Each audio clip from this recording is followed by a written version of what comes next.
Hello and welcome to this episode of the Author Spotlight, where we get to talk to a published author to discover their highs, their lows, and their lessons learned. And today is no different. I'm really excited to be introducing you to Paul Harper, who has published his book in just the last few weeks. So without any further ado, let's get Paul into the studio now. So Paul, welcome. Thank you. Thank you so much for giving your time up, because I know that we were just saying off air, weren't we? It can be a bit of a lonely and strange thing writing a book. So we always think that with this show, at least a few might resonate with a few other people. They won't feel like it's just them as they're plodding through. Yeah. So first of all, we've got your book, and we just pop it up there so people know that the title of it. So it's Reinventing the Financial Advice Profession by Yourself. And it was published when? Was it last week or the week before? October, so a couple of weeks ago, yeah. A couple of weeks ago. A couple of weeks. So your baby's only just out there. It's quite new, isn't it? Yeah. So what was it like becoming a published author?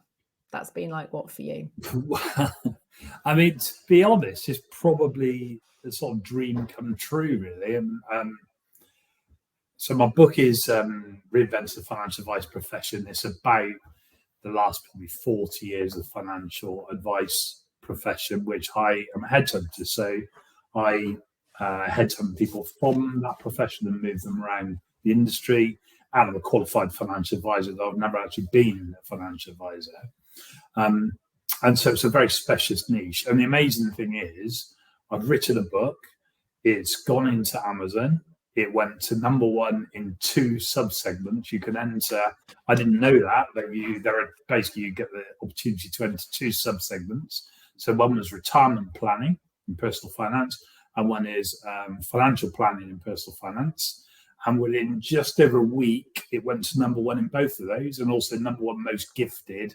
So we sort of hoped it might make top 10, top 5, and we had no real knowledge or expectation, but obviously, as we'll go on to talk about, I did get a lot of advice about how to do it, and we did quite a lot of promotion around it, but we didn't do any of this buy 1,000 copies of your own book to get there or anything like that, really. No. And within a very short time, it got to number one. And Charlotte, who works with me and sort of supported me a lot from a marketing point of view, she said, you're number one. And my response was, get a screenshot of it now, because it won't last very long. Yeah, it does change. That's the only thing, isn't it? It doesn't stay up there permanently. And it might do for you. You never know. You never know. So you said you're going to come on to tell us a little bit about that. But so why did you write this book? What was it? What was the driver behind this particular book that you've written when you said it's a dream come true? Yeah, I think I'm getting older, and I've worked in this industry for a long time. And we were looking, I suppose, in the early stages of lockdown. Basically, I got the opportunity I've probably never had before in my life. I had 3 months with very little to do. I still am a headhunter, so really at that stage, all my big clients were basically frozen. They'd either sent everyone home, they'd had to learn how to use Zoom, how to use Teams. These things we had no idea about until about a week before lockdown, and suddenly it was for everyone. So I'd been part of a course at that time by a guy called Daniel Priestley, and one of the things he recommended is that you write and publish a book. So it just seemed a good challenge and a good opportunity. So I spent a relatively short time writing a book.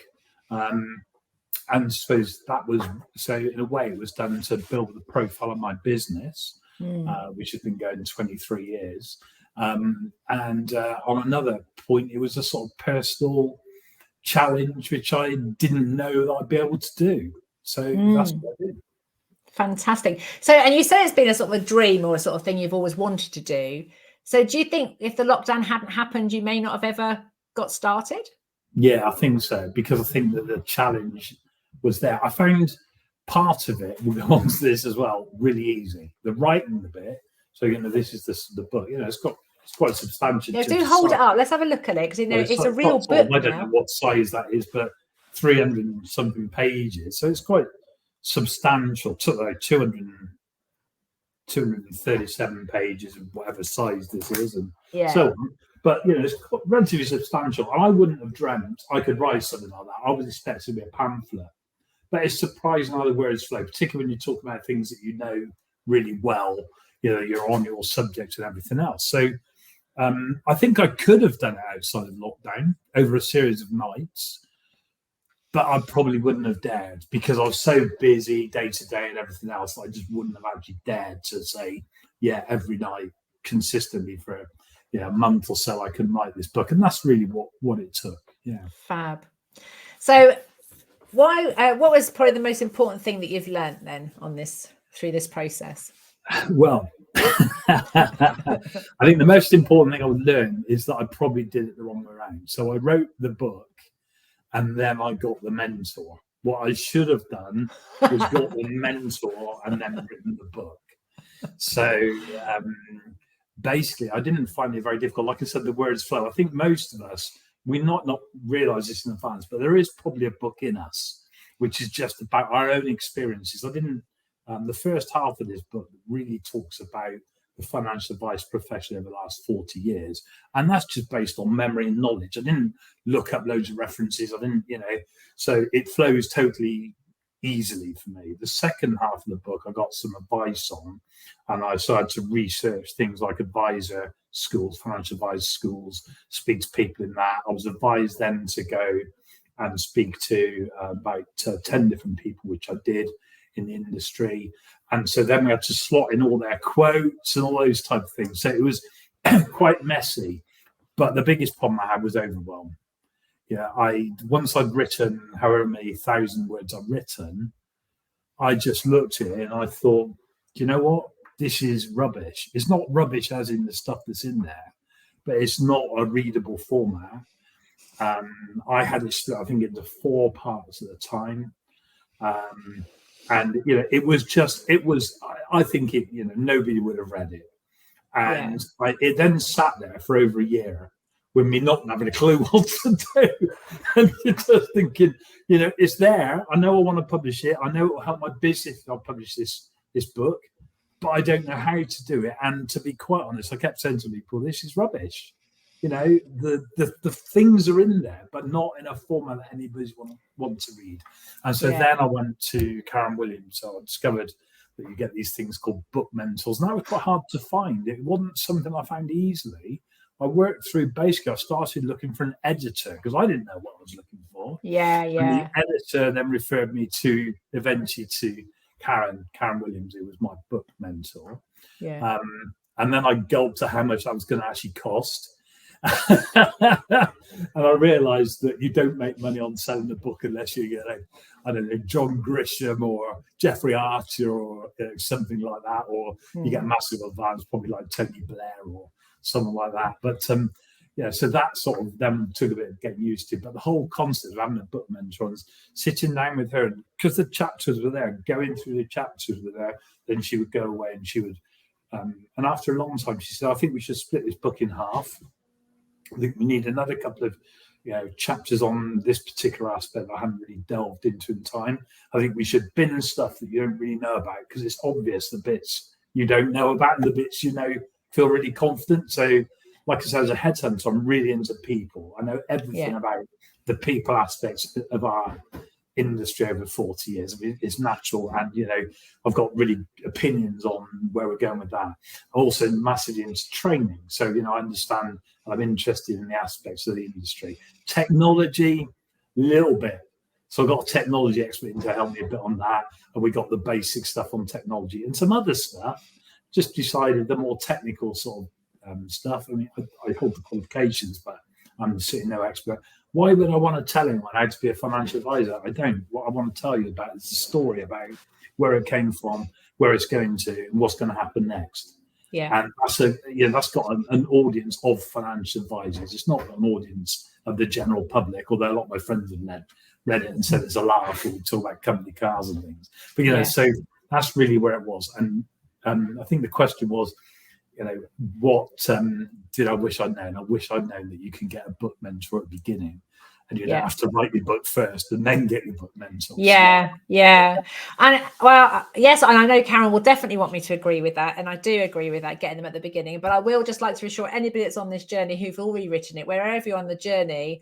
I was just working on my book today, and even when you think you've got there is that bit where you have to go back over it, and it feels a bit like, oh.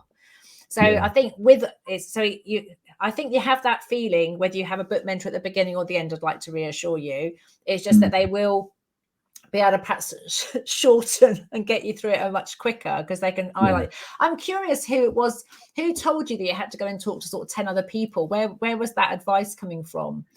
Because I wasn't sure that was. That didn't actually come from Karen. That came. I read something online about someone who was running a short book course. It wasn't sort of in-depth thing, but it was aimed at the financial advice industry. So I went on that course, and he said to me that you'd probably be worth finding some experts in the industry. I think because I'm a headhunter, I know loads of people. And we haven't, at that stage, I haven't utilised any of that. And I think it was a question, if I utilised that, utilised those connections, we could add to its depth. So that was a slightly different approach, but it's for me, it's worked really well. And of course, those people then help promote your book as well. So it all sort of came around really. Yeah, and I think the bit I'm hearing as well, that you went through it chapter by chapter with Karen. And of course, that means someone reads it, because I'm just curious, when you said it wasn't very good. It's like I'm talking. I can hear myself at the moment listening to you. I'm like, I want to put my head below the parapet, because I so get that. You read it. I just said today to one of the people, I've written it, and I know it sounds really good in my head, but I know when I go to read it, there'll be bits that I had thought but that weren't actually on the piece of paper, and then I'll be really disappointed that it doesn't sound as good as I thought it. And I guess that's so had anybody read it before Karen? I'm just wondering. I think my wife had read about half of it, because she'd been trying to help me as well. But the overwhelm I felt in the middle, and it probably was about a year that I stopped really. That overwhelm was just massive. I just looked at all these words and all these, it was all printed out at the time on A4, and it was in the computer as well. My wife was, I suppose, when she tried it, you end up being more of an editor in that situation, changing the English and that. But fundamentally, the story was, I didn't know what to do with the story. And I didn't know how to present it in a sensible way. And we actually looked at quite a few different ways of presenting it before effectively coming up to, in the financial advice industry, we had a sort of momentous event in 2012 when what was called RDR, the Retail Distribution Review, came in, and it changed the whole way financial advice worked. It much more tightly regulated it. It restricted the people who could come in because they needed qualifications. It really changed the whole thing, and the market was collapsed at that point. And so we ended up with basically the prior to RDR story, really right back from the 19th century, right down mostly from about 1960s, 80s onwards to 2012. That was one half of it. And you sort of go from this peak when the industry's at its peak, but is actually, you could argue, not doing a great job for people, apart from his own people, his advisors, and then go right the way down when the advisors drop from 300,000 to 30,000. It's a low point really, and then drop another down to about 22,000 almost overnight when RDR comes in. You think the whole thing's going to collapse. And Karen helped me sort of get some words that sort of made this a bit more interesting. And then really what I'd already said is this is how the industry recovered, but you can sort of turn that into a proper narrative then. She really helped me with that narrative. And then the second half of the book, we didn't go so much just on timescales, but more on sections. So a lot about people, a little bit about technology, a lot about buying and selling businesses because of the way they're going, so value of the businesses, and then ultimately really the sort of future, where I think the future is going and what's happening. So she really helped me with probably more the second half than the first half, but there were chunks we literally moved, or she moved from chapter 3 to about chapter 11, because she could see it. I think it's matter because I spend a lot of my time coaching people with overwhelm. So because that's sort of the thing. Ironically, it's because I struggled with it myself and then had to. So that's why I have Karen to help me. and other book mentors, I have to say as well, because I think what I'm hearing from you, which is different from me, I think, is you are confident with the writing, whereas I think I've had to work with people to help with me with my confidence with writing. And Karen Karen adds that structure because she can just see it. I think, you get those mathematicians or the Einsteins that can just see patterns in numbers. Karen can see structure in words. It's just she can observe a big chunk of stuff. And whereas it's also interesting that she's sort of, because obviously I work in a specialist industry, which Karen doesn't really know much about. She's come across it at times, I'm sure, in her life, but she really got into it to understand through me. She talked to me a lot. It wasn't just about reading my book. She taught me a lot. She asked me loads of questions over a series of Zoom interviews after the first meeting. And she got to understand what I was saying, what the industry was about. I think she probably spoke to a couple of people she might have known who'd been loosely connected with it, and sort of she picked up some stuff from that. So by the end, she's probably a bit of a financial advice expert as well in that way, and understanding the industry. But she was able to pull this, what I would call a story, a decent narrative together. With the stuff I'd given, and it gives the whole. It pulls it together, I still, that's what I said to you earlier when we were off air. She's like on book 9, and I'm still taking 6 years to do book number 2, and it's because she spatially can hold that information. Well, once it's gone off the screen, I can't see it. It's just like I can't remember, so I have to print them all off, and then I get a bit sort of like. So it's just interesting. I just really wanted to share that because it's an important thing to know that we've all got these different skill sets and abilities, and whether it's neurodiversity or whatever, normal neurodiversity, whatever the things are, it's knowing that Karen has got that ability. And I think it just takes the pressure off you when somebody else can hold that information and can hold the big picture. Because I couldn't move it without physically putting it on paper and actually moving it around, whereas she can do it on the screen. I'm very, I was trying to avoid saying jealous of her. I'm glad she's my friend. Anyway, that's for sure. So I think we've covered then what was most important was getting a book mentor. And what you wish you'd known is that they existed before you started the book, so it didn't get into that overwhelm place where you didn't know what to do with it. Was that the lowest point, or was there some other kind of lowest point? What was the lowest point in the journey or the process? I think that probably was the low point, really, because you've got something, you don't know what to do with it. So I knew, and also coming out of lockdown this stage, and you're thinking, well, we're coming out of lockdown now. Am I ever going to get the opportunity to finish this? Having put a lot of heart and soul, I suppose, into it. So I suppose that was the sort of low point. Once you've signed up to the concept of getting a mentor, which took me a while to get my head around. I think what you then realise is there's sort of a weight off your shoulders. And I was meeting Karen once every week. I can't remember, once every couple of weeks or whatever. And they were very positive meetings, and you start to feel like you can find a way through. And also she told me what an editor was going to do, what a publisher was going to do. She did the introductions on those. Well, actually, technically the editor introduced her, and then someone back the other way. But she gave me confidence that we were actually going to get this book and get it finished. And obviously we did. So I'd say probably that was the low point at the instruction of my book mentor, and it then went on to strength to strength after that, really. Yeah. And I guess, I don't know if I want to ask the question, especially as a financial advisor, but when you went at the price of the actual book mentor, was it worth it now on hindsight when you it was. It's a question of understanding that, a book, or as far as I can see, is not about making money directly from the sales of the book. So now we're selling the book, and I think we're selling it $14.99 for a hard copy or for a paperback copy. And we're currently selling it on reduction, I think, from $7.99 for 99p for the first month. And, people in my office will still say, well, you should be charging more than 99p. And I'm not, I don't care. We're never going to make any money on this book from the book. But if we only get one assignment, and our assignments are quite high, in terms of that'll easy cover the book. And it's not about that, really. It's about positioning for me in the market, in a specialist market. And I'm really happy that my book is not like any of the others out there. So that's the feedback I'm getting. Yes, it fits in the market, but it's more of a sort of story of the profession than it's telling you how to be one, or telling you that I can make you loads of money, or I can save loads. I'm not telling you any of that. No. So have a look about how it was and where I think it's going, and you take your own view. Yeah, and so you, like you say, you've been in this area, this field of, and an expert in that field for a long time, and you're quite confident writing it.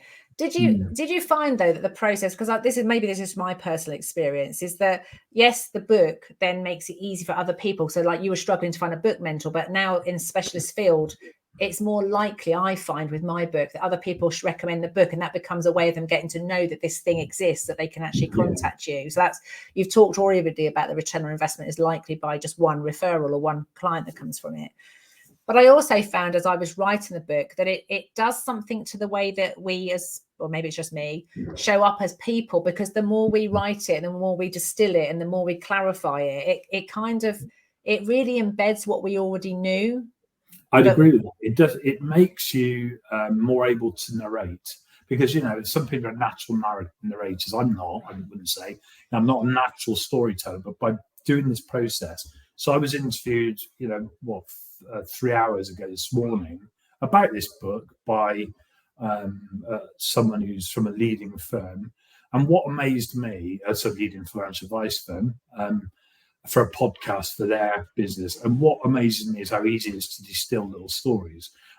Within the last hour, someone else is speaking to me, because I do a bit of LinkedIn live work, and he's asked to interview me on something. I said, well, and we just kicked around a few things, but it's very easy for me to tell tales that I put in the book. So it's much easier I've got a much clearer vision of how to describe things, because really my brain is overwhelmed with 40 years of knowledge about this industry, and nobody wants that. What they want is the essence, don't they? In fact, one of the things I wrote about was company cars, and the guy this morning on the podcast said to me, his last question was, so what was the best company car you ever had and the worst company car? Well, that really mattered to us back in the day. Not anymore. It really mattered back in the day, and I found loads of people resonated on that. So I feel more confident about that. I feel that there's going to be potential, opportunities to reach a wider audience, speak, in industry stuff, etc. So it gives me a little niche.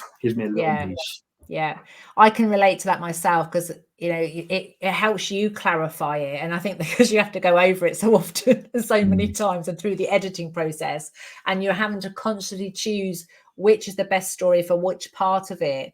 Of course, it just cements it into your system, into your psyche. That I know that just a few weeks ago, it literally, with like 12 hours notice, someone said, can you come up and do an hour's presentation? And they had the title, but the person had COVID and couldn't make it. So it's like, and I went, yeah, I can do that title, because it was aligned with what the content of my book's about anyway. And I said, she goes, well, what title? I said, no, we can just do that title, it's fine. So I just rocked up and talked to 70 people about the subject. But I know I couldn't have done that before I'd written the book, before I'd clarified through that process. And I guess that's the bit I think people don't always understand when they're investing in, whether it's working with Karen Book Mentor or going on her retreats. That time that you put into it and that support you get, it pays off in not just in the book sales or even the referrals come from the book. It's that you change as a person in the way that you communicate and talk about what you know, because you've had to learn how to distill it and how to choose which ones are appropriate. It was really fab. I'm glad you shared that. So I think we might have alluded to this one, but what has been your biggest success to date? Well, obviously going to number one on Amazon in 2 or 3 categories, I suppose. That was really something. I feel like we should do a bit of a celebration for that. I think we don't want to let that one pass too quickly. I really wanted to spend that, and that that's great. It's nice to be able to say I've been number one at something in your life, isn't it? So, my son's a music producer, so I'm number one. He's fighting, he might have been, he's probably been. I think he's probably been number 3 in Finland on iTunes for whatever it's on. It's just that's what it is. Isn't it? You realize how many charts are available. So selecting the sort of chart you want to be in, that was quite an interesting thing that I was taught by the by them and the publishing people. So, I think we started off with about 25 of these things. I had them all ticked off, and Sam, who was the publisher at Swan, she basically said, no, you can only do 2. We narrowed it down to 2, and they seem to have been the right ones. So that was a great success. I think. I'll tell you what has really amazed me is I did a lot of LinkedIn stuff. So we did a little video on LinkedIn about launching the book, and the marketing team here did a bit of stuff promoted beforehand. But what surprised me is we wrote out to people that were in the book and sent them the book, and said, we'd really love it if you take a photo of yourself or photo of the book somewhere, and post it on LinkedIn. Some did, some didn't. I actually got people doing it. I didn't have a clue they were, and everyone thought it was staged. But these are people that had heard from someone who'd heard from someone I'd released a book. Yeah. They got the book, and they obviously thought, I think I'll just stick a photo of this on LinkedIn. So we actually got bigger reach from people who didn't even know, just as a result of putting themselves out there, really. So that was a big success of them. Yeah. And I can't thank you enough for sharing all of that parts of that story, because I think it's so easy to really just get to the end and you got it published. You're so exhausted by the process that you're just like, it's like you finished it. We forget, it's a bit like throwing a stone in the pond. It's the ripple effect that's going to happen afterwards. So I'm really hearing from you that it's made it easier to do a podcast. You're more succinct and you've got the narrative that you've got. It's a focal point, something to talk about on social media. So it's increasing your reach, and that even people that know you now know more about what you do. People that, friends of yours that are reading the book. So it's got, it's giving you that ability to reach people in a much clearer way. So I'm so excited. I can't wait. So we'll probably have you back on again, I'm sure, for your updated success stories, because it's very exciting. So the name of the book, then we'll just pop it up again for those who want to see it. So it's Reinventing the Financial Advice Profession by Paul Harper. You can get it on Amazon. As you know, he's now #1 in 2 categories. But if you need to Google or you want to use the link, please just freeze the video now, and please do go and look that out. So look it up. So if you're a financial advisor, you want to know more, please do check that book out today. So without any further ado, Paul, thank you so much. Is there anything else you want to share before we go offline today? I think I've probably said everything, really. I suppose I'd like to thank Karen, who was my book mentor. I'd like to thank Sam, who was my publisher, and Abby, who was my editor, and say that without them, I couldn't have got what I got. And the money I invested in this book and the blood, sweat and tears is worth it. It's worth it. What a brilliant place to stop. Thank you so much for joining me today, Paul. And I'll just close the show and I'll be with you shortly. Speak to you soon. Thanks. So that brings us to the end of our episode today. So if you are a budding author and you are struggling to turn your book writing dream into a reality, please do reach out and speak to Karen Williams at Librotas. For any further ado, speak to you again. See you on the next episode.